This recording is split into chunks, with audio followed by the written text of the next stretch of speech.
Hi everyone, welcome to sleepy classes. आशा करती हूँ आप सभी स्वस्थ होंगे और सुरक्षित होंगे। आज हम पढ़ेंगे अबाउट इलेक्ट्रोलाइटिक सेल्स। ठीक है, सो इलेक्ट्रोलाइटिक सेल्स क्या होते हैं उसके बारे में हम डिस्कस करेंगे। एंड साथ ही हम बहुत ही इंपॉर्टेंट कॉन्सेप्ट जो इलेक्ट्रोलाइटिक सेल्स के हैं, that is Faraday's law of electrolysis. ठीक है, वो हम ज़्यादा जो है वो दोनों के दोनों लॉज हम डिस्कस करेंगे एंड कुछ न्यूमेरिकल्स जो है वो सॉल्व करेंगे। तो चलिए लेक्चर शुरू करते हैं। So first of all, what is electrolytic cell? Electrolytic cell होता क्या है? So the electrochemical cell which facilitates a chemical reaction through the induction of electrical energy is known as electrolytic cell. So simple सा जो ये बताने की कोशिश कर रहे हैं इस डेफिनेशन में, ये एक इलेक्ट्रोकेमिकल सेल हो रहा है जिसमें क्या सेल होता है, जिसमें क्या होता है, केमिकल रिएक्शन होता है। और वो केमिकल रिएक्शन किसकी हेल्प से होता है? वो कौन इंड्यूस करता है? वो इलेक्ट्रिकल एनर्जी जो है वो इंड्यूस करती है। ठीक है, उस चीज़ को हम बोलते हैं इलेक्ट्रोलाइटिक सेल। जैसे कि यहाँ पे ये पूरा apparatus दिया गया है। तो यहाँ पे एक्वस सॉल्यूशन है, देन हमारे पास दो इलेक्ट्रोड्स है, एक पॉजिटिव है एंड एक नेगेटिव है। तो जो नेगेटिव है वो एनोड है and the positive electrode is cathode. ठीक है, एंड साथ में क्या है, फिर इसमें एक इलेक्ट्रिकल एनर्जी जो है वो इंड्यूस जो है वो की गई है, जिससे पूरा रिएक्शन जो है ये क्या होता है, इसमें जो है वो चलता है। अब इस सेल का काम क्या होता है? ये सेल को हम यूज़ क्यों करते हैं? ये सिंपल सा इसका काम क्या है कि it turns electrical energy into chemical energy. ये कन्वर्ट कर देता है किसको? इलेक्ट्रिकल एनर्जी को इनटू केमिकल एनर्जी। सो ये सबसे बड़ा जो है इसका जो है ये काम है। ठीक है, एंड साथ में जो है हमारे यहाँ पे जो है ये बहुत डिफरेंट रिएक्शंस होते हैं। जैसे कि बताया कि दो इसमें इलेक्ट्रोड्स है, एक नेगेटिव इलेक्ट्रोड है एंड पॉजिटिव इलेक्ट्रोड है। अब दोनों इलेक्ट्रोड्स पे क्या है, डिफरेंट रिएक्शंस होते हैं। अब वो क्या रिएक्शंस होते हैं, ठीक है, वो हम अभी पढ़ते हैं। सो हम पहले देखते हैं इलेक्ट्रोलिसिस ऑफ वाटर। ठीक है, वाटर की इलेक्ट्रोलिसिस कैसे होती है। ठीक है, सो ये apparatus है, रफ सा हम देखेंगे। ठीक है, सो अगेन ये apparatus है, दो इलेक्ट्रोड्स हैं, this one is positive and this one is negative. ठीक है, सो अब मैंने बताया था कि दो इलेक्ट्रोड्स होते हैं, एक पॉजिटिव एंड एक नेगेटिव, एक एनोड होता है एंड एक क्या होता है, कैथोड होता है। तो जो हमारा पॉजिटिव वाला होता है दैट इज एनोड एंड जो नेगेटिव इलेक्ट्रोड होता है दैट इज कैथोड। एनोड पे जो होती है वो हमारा कौन सा रिएक्शन होता है? ऑक्सीडेशन रिएक्शन होता है। एंड कैथोड पे हमारा क्या होता है? रिडक्शन रिएक्शन होता है। अब ये क्या है? इलेक्ट्रोलिसिस ऑफ वाटर है। वाटर मीन्स वाटर क्या हो रहा है? वाटर की यहाँ पे इलेक्ट्रोलिसिस हो रही है। सो एनोड पे क्या हो रही है? ऑक्सीडेशन हो रही है। ऑक्सीडेशन का मतलब क्या होता है कि ऑक्सीडेशन का जब भी हम बोलते हैं, so it is the gain of oxygen. ठीक है, जब भी आपको ऑक्सीजन का गेन हो रहा है मीन्स वो क्या है? ऑक्सीडेशन। जैसे यहाँ पे देखो, ठीक है, या फिर गेन ऑफ ऑक्सीजन और you can say the gain of electron, we can term it as oxidation. And oxidation reactions हमेशा ही क्या होते हैं? एनोड के एनोड पे होते हैं। ठीक है, जबकि जो हमारा कैथोड होता है, कैथोड पे रिडक्शन रिएक्शंस होते हैं। And reduction is the loss of oxygen. जब भी ऑक्सीजन लॉस हो जाता है तब हम बोलते हैं कि वो रिएक्शन कौन सा है? रिडक्शन रिएक्शन है। जैसे यहाँ पे देखो, यहाँ पे हमारे पास वाटर है, तो जब क्या हुआ, ये रिएक्शन हुआ तो क्या हो गया, यहाँ पे हमें इस प्रोडक्ट हैंड साइड पे क्या मिला? ऑक्सीजन मिला। ठीक है, साथ में 4 इलेक्ट्रॉन्स मिले। सो यहाँ पे क्या हो गया, हमारे पास ऑक्सीजन का गेन हुआ। जबकि अगर हम कैथोड वाली साइड देखें तो ये वाटर है, ठीक है, एंड देन 4 इलेक्ट्रॉन्स। तो अगर प्रोडक्ट साइड पे देखें तो क्या होता है, यहाँ पे हमारे पास क्या ऑक्सीजन नहीं गेन होता है, ऑक्सीजन लॉस हो जाता है। हमारे को क्या मिलता है? Hydrogen ion and hydroxyl ion. या तो आप इसको लॉस ऑफ ऑक्सीजन बोल सकते हो या फिर आप बोल सकते हो गेन ऑफ हाइड्रोजन। ठीक है, so reduction can be termed as gain of hydrogen और लॉस ऑफ इलेक्ट्रॉन्स और लॉस ऑफ ऑक्सीजन। तो यहाँ पे क्या है, हमें हाइड्रोजन गेन हो रहा है, ऑक्सीजन हमारा क्या हो गया? लॉस्ट हो गया, साथ में हमारे इलेक्ट्रॉन्स जो है वो भी क्या हो गए? लॉस्ट हो गए। ठीक है, सो ये सिंपल रिएक्शन है, ऑक्सीडेशन एंड रिडक्शन रिएक्शन जो दोनों इलेक्ट्रोड्स पे होते हैं। ठीक है, एक पॉजिटिव इलेक्ट्रोड पे, नेगेटिव इलेक्ट्रोड पे। आपको याद ये रखना है कि एनोड पे हमेशा क्या होती है? ऑक्सीडेशन होती है एंड कैथोड पे हमेशा रिडक्शन रिएक्शंस होते हैं। ठीक है, साथ में जिन रिएक्शंस में क्या होता है, ये दोनों रिएक्शंस इकट्ठे चलते हैं, साइमल्टेनियसली चलते हैं, उन रिएक्शंस को हम बोलते हैं रीडॉक्स रिएक्शंस। ठीक है, सो रीडॉक्स रिएक्शंस क्या होते हैं? The reactions where oxidation and reduction takes place simultaneously are known as redox reaction. अब यहाँ पे क्या है, दोनों reactions हो रहे हैं, ऑक्सीडेशन भी हो रही है एनोड पे, देन कैथोड पे रिडक्शन भी हो रही है, then we can say that कि इसमें कौन सा रिएक्शन हो रहा है, रिडॉक्स रिएक्शन भी। और या फिर एक रिएक्शन में जब ऑक्सीडेशन भी होती है एंड रिडक्शन भी होती है तब हम उसे बोलते हैं कि वो क्या है, रीडॉक्स रिएक्शन है। Okay, so this is overall एक छोटा सा ओवरव्यू था कि what is electrolytic cell and how इसमें कौन कौन से जो है वो रिएक्शंस जो है वो मेनली होते हैं। अब हम आते हैं सबसे इम्पॉर्टेंट कॉन्सेप्ट पे, वो है हमारे फैराडेज लॉ ऑफ इलेक्ट्रोलाइसिस। अब फैराडे ने क्या लॉ दिए थे इलेक्ट्रोलाइसिस के? सो फैराडे ने, माइकल फैराडे ने क्या किए थे, 2 लॉज दिए थे, ठीक है, 2 लॉज दिए थे, first law and second law of electrolysis. अब वो दोनों लॉज क्या थे? So first law of electrolysis जो फैराडे ने लिया था वो बोलता था कि it states that the weights of substances formed at an electrode during electrolysis are directly proportional to the quantity of electricity that passes through the electrolyte, ठीक है। सो ये क्या है, हमारा apparatus है, सिंपल। अब ये लॉ क्या स्टेट करता है कि जो भी सब्सटेंस यहाँ पे क्या हो रही है, बन रही है, इलेक्ट्रोलाइसिस की प्रोसेस में क्या होता है, कुछ भी होता है, हम जैसे इलेक्ट्रोप्लेटिंग करते हैं या कुछ भी ऐसी चीज़ें हैं, ठीक है। सो यहाँ से एक सब्सटेंस क्या हो रही है, लूज़ हो रही है एंड वो क्या करती है, दूसरी और जो जहाँ पे जो भी मेटल है या किसी चीज़ को हमने इलेक्ट्रोप्लेट करना है तो वहाँ पे वो क्या हो जाते हैं, वो जो आयन्स होते हैं वो क्या जाते हैं और डिपॉजिट होना शुरू हो जाते हैं इलेक्ट्रोलाइसिस की प्रोसेस में, ठीक है। जैसा भी मैंने बताया, एक जगह से लॉस होता है एंड दूसरे इस पे क्या होता है, गेन होता है, ठीक है। सो एक इलेक्ट्रोड पे लॉस हो रहा है, दूसरे इलेक्ट्रोड पे गेन हो रहा है। अब जो भी सब्सटेंस का जो वेट है, ठीक है, वो क्या हो रहा है, ठीक, जो भी सब्सटेंस का जो वेट फॉर्म हो रहा है या वेट गेन हो रहा है इलेक्ट्रोड पे, ठीक है, इलेक्ट्रोलाइसिस के द्वारा, वो किसके डायरेक्टली प्रोपोर्शनल होता है कि कितना क्वांटिटी इलेक्ट्रिसिटी पास की गई है, ठीक है। अब यहाँ पे जितनी इस पूरे रिएक्शन में जितनी इलेक्ट्रिसिटी पास की गई होगी उतना ही वेट जो है इस पर्टिकुलर इलेक्ट्रोड पे जो है वो क्या होता है, डिपॉजिट होता है, ठीक है। अब यहाँ पे भी देखो ये रिएक्शंस दिए गए हैं, reaction at cathode and reaction at anode. हमें कैथोड पे यहाँ क्या मिल रहा है, एल्यूमिनियम मिल रहा है एंड एनोड पे हमें क्या, देखो हमें क्या है, ऑक्सीजन मिल रहा है। सो एनोड पे हमारी क्या हो रही है, ऑक्सीडेशन रिएक्शन हो रहा है, कैथोड पे हमारा क्या हो रहा है, रिडक्शन रिएक्शन जो है वो हो रहा है, ठीक है। सो यहाँ पे तो फर्स्ट लॉ ऑफ इलेक्ट्रोलाइसिस यही बोलते हैं, हम इसको ऐसे इक्वेशन से लिख सकते हैं कि W is directly proportional to Q। Q here states for the charge, ठीक है, Q जो है वो चार्ज का सिंबल है। ओके, सो वेट जितना हमको वहाँ पे डिपॉजिट हुआ है, it is directly proportional to the electricity, ठीक है, कितनी इलेक्ट्रिसिटी पास हुई, मीन्स अगर हम इलेक्ट्रिसिटी इसमें इंक्रीज कर देंगे तो क्या होगा, वेट जितना डिपॉजिट हुआ है वो भी इंक्रीज होता जाएगा एंड इलेक्ट्रिसिटी अगर हम कम पास कर रहे हैं तो डिपोजिशन भी क्या होगा, कम होगा, ठीक है। सो ये सिंपल सी इक्वेशन है। अब इस इक्वेशन को जब भी हम ये प्रोपोर्शनैलिटी का साइन जब भी हम हटाते हैं तो क्या आता है, हमारे पास एक कांस्टेंट आता है जिसको हम क्या बोलते हैं, Z बोलते हैं। अब ये जो Z है, Z को हम बोलते हैं इलेक्ट्रोकेमिकल कांस्टेंट, ठीक है, ये होता है हमारा इलेक्ट्रोकेमिकल कांस्टेंट। अब Q जो होता है, Q क्या है, चार्ज। अगर आपने फिजिक्स की लेक्चर्स देखे हो पिछले तो आपको पता होगा कि जो चार्ज है, चार्ज को हम कैसे लिख सकते हैं, charge is equal to I into t, means current into time, ठीक है। सो ये सिंपल सी जो है वो करंट चार्ज की जो है वो क्या है, एक इक्वेशन है। तो Q is equal to I into T, I क्या होता है हमारा current and T is time. इसको हम जब हम इसमें पुट कर देंगे तो क्या आ सकता है, W is equal to Z। तो क्योंकि कांस्टेंट है वो वैसे रहेगा, Q की जगह हम क्या डालते हैं, I इंटू टी। सो ये भी क्या बन जाती है, एक और इक्वेशन बन जाती है, ठीक है। बट हम इसको ऐसे भी लिख सकते हैं, W is equal to ZQ और W is equal to ZIT। We can write it either ways, ठीक है।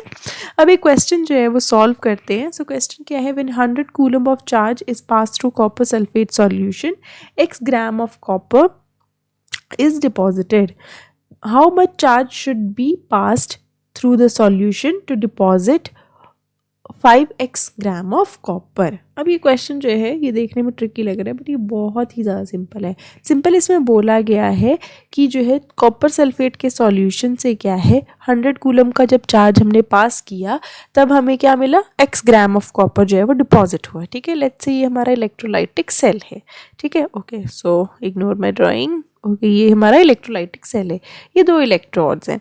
अब लेट्स से हमने इलेक्ट्रिसिटी पास की, चार्ज का पास किया, कितना 100 कूलम का 1000 कूलम का चार्ज जो है वो पास किया। और यहाँ पे जो सॉल्यूशन है, ठीक है, वो सॉल्यूशन कौन सा है हमारा, कॉपर सल्फेट सॉल्यूशन।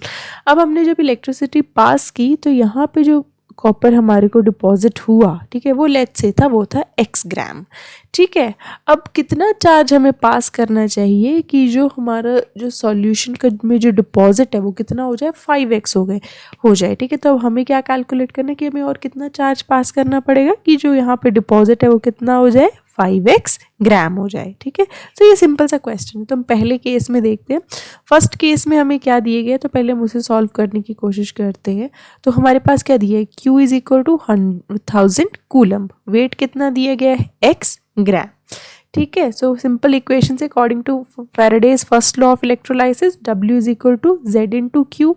ठीक है, Z की वैल्यू तो हमें पता है नहीं, बट वी नो कि W क्या है यहाँ पे, X is equal to Z वैसे ही रहेगा। Q कितना है यहाँ पे, 1000 कूलम। ठीक है, सो Z की वैल्यू हमें कैसे मिल गई यहाँ पे, Z is equal to X by 1000, ये हमें कितनी वैल्यू मिल गई, Z। अब जो कुछ भी इलेक्ट्रोकेमिकल कांस्टेंट क्या रहेगा, सेम ही रहेगा। तो अब हम सेकंड केस में चलते हैं। सेकंड केस में क्या दिया है, how much charge should be pass through the solution to deposit 5x gram. अब हमारे को वेट पता है कितना है, 5x।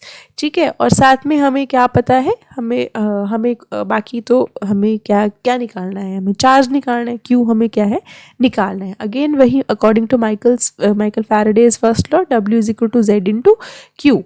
अब हमारे को क्यू तो हमें निकालना है, W हमें पता है, तो W की वैल्यू हम डाल देते हैं x, Z की वैल्यू हम यहाँ से डाल देंगे, इससे डाल देंगे, तो कितनी आ गई, x बाय 1000। ठीक है, एंड Q हम निकाल लेंगे।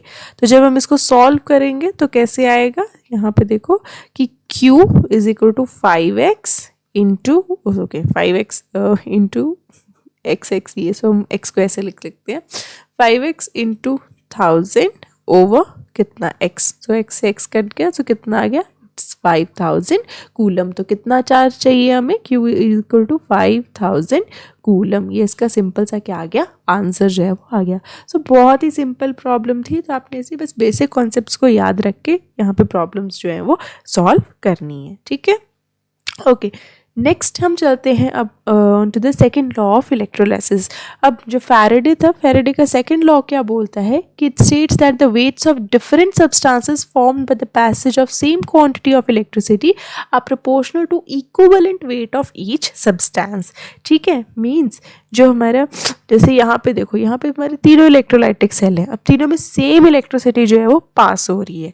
ठीक है, so it states that the weights of different substances formed by the passage of same quantity of electricity, कि यहाँ पे अब जो डिफरेंट सब्सटेंसेस का जो वेट फॉर्म हो रहा है, जो सेम इलेक्ट्रिक के पास आउट होने से जो बना है, it will be proportional to the equivalent weight of each substance. ठीक है, वो किसके बराबर होगा, वो इक्विवेलेंट वेट के बराबर होगा। मीन्स जो भी वेट यहाँ पे डिपॉजिट हो रहा है वो किसके प्रोपोर्शनल होगा, it will be proportional to the equivalent weight of each substance.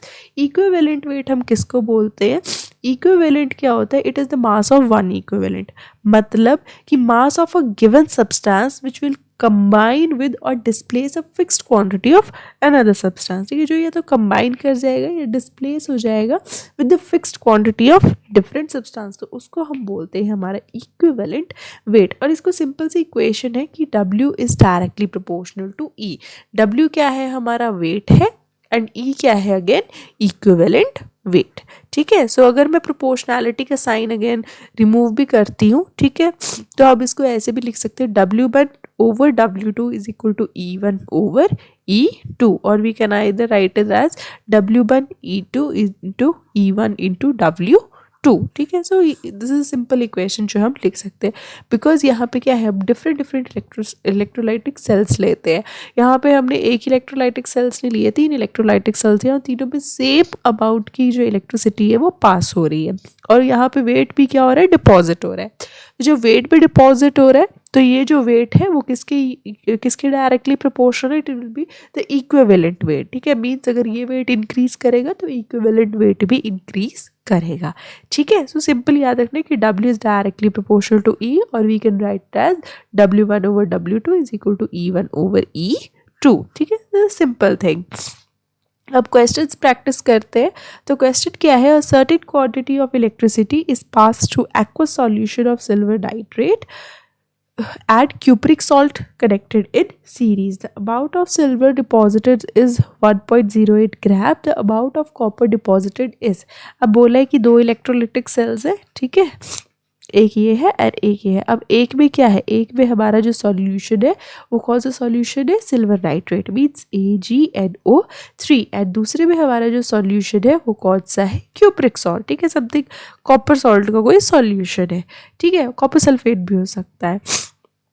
अब क्या है, दोनों में क्या है, सेम अमाउंट की इलेक्ट्रिसिटी जो है वो क्या कर रही है, पास कर रही है, सेम अमाउंट की इलेक्ट्रिसिटी पास कर रही है। और जो the amount of silver deposited, अब यहाँ पे जो अमाउंट ऑफ सिल्वर डिपॉजिट हुआ वो कितना है हमारा 1.08 ग्राम, and the amount of copper deposited, लेकिन यहाँ पे जो कॉपर डिपॉजिट हुआ उसका वेट कितना है, हमें वो निकालना है।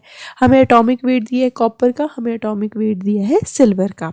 तो हम सबसे पहले क्या लिखेंगे, हमें क्या क्या दिया है कि atomic weight of copper means हमारे पास इक्विवेलेंट दिया है, इक्विवेलेंट वेट। तो सिल्वर ये हमारा फर्स्ट सेल है एंड ये हमारा सेकेंड सेल है। तो हम पहले लिखेंगे E1 कितना है हमारे पास 108, ओके, एंड देन E2 कितना है हमारे पास, जो कि किसका है, कॉपर का है, इट इज ऑल्सो गिवन 63.54।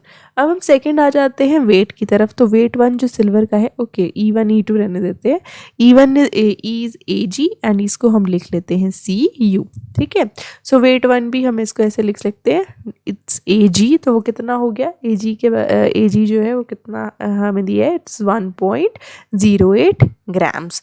और जो हमारे पास कॉपर का है वो क्या है, हमें जो है वो निकालना है, W ऑफ कॉपर हमें निकालना है। तो अकॉर्डिंग टू माइकल फैराडेज क्या है, second law of electrolysis, E/Ag, कैसे, क्या फॉर्मूला था, सिंपल फॉर्मूला था ना कि W1/W2 इक्वल्स टू E1/E2। तो इसमें वही डाल देंगे। तो W1 यहाँ पे हमारे पास कितने, कौन सा है, Ag 1.08 बाय W2 क्या है, हमें क्या है करना है, कैलकुलेट करना है, इनटू E1 हमारे पास कितना है, E1 is of copper, copper का है तो sorry not of copper, E1 हाँ सिल्वर का है तो 108 बाय कॉपर का कितना है हमारे पास 63.54, ठीक है। सो ये हमने क्या किया, डाल दिया। अब हम कॉपर को निकालेंगे। तो कॉपर का कैसे आ जाएगा, कॉपर को अगर वहाँ पे करेंगे तो 1.08 इंटू 63.54 डिवाइडेड बाय 108,